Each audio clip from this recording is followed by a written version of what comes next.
ऋषि अगस्त्य हिंदू धर्म के महान तपस्वी और सप्तऋषियों में से एक माने जाते हैं। उनका जन्म अत्यंत अद्भुत था। कथा के अनुसार देवता मित्रा और वरुण के तेज से एक घड़े कुंभ में उनका प्राकट्य हुआ, इसलिए उन्हें कुंभज भी कहा जाता है। वे बचपन से ही अत्यंत तेजस्वी, ज्ञानी और तपस्वी थे। एक समय विंध्य रेंज अहंकार में इतना ऊंचा होने लगा कि सूर्य का मार्ग अवरुद्ध होने लगा। देवताओं की प्रार्थना पर अगस्त्य ऋषि वहां पहुंचे और विंध्य से विनम्रता से कहा कि वे दक्षिण जा रहे हैं, जब तक वे लौटे तब तक झुका रहे। ऋषि की आज्ञा से विंध्य झुक गया और कहा जाता है कि वह आज भी झुका ही है। इससे उनका प्रभाव और तपशक्ति प्रकट होती है। देवताओं और असुरों के युद्ध के समय असुर समुद्र में छिप गए।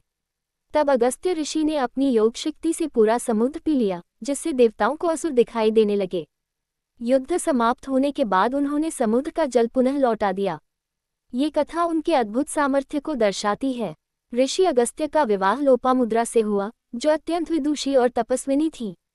उन्होंने दक्षिण भारत में वैदिक धर्म और संस्कृति का प्रचार किया, इसलिए उन्हें दक्षिण का महान ऋषि माना जाता है। रामायण में भी उनका महत्वपूर्ण स्थान है। जब रामा वनवास के दौरान उनके आश्रम पहुंचे, तब अगस्त्य ऋषि ने उन्हें दिव्य अस्त्र शस्त्र प्रदान किए और युद्ध के समय आदित्य हृदय स्तोत्र का उपदेश दिया, जिससे राम को शक्ति और विजय प्राप्त हुई। ऋषि अगस्त्य ज्ञान, विनम्रता, तप और धर्म के प्रतीक माने जाते हैं।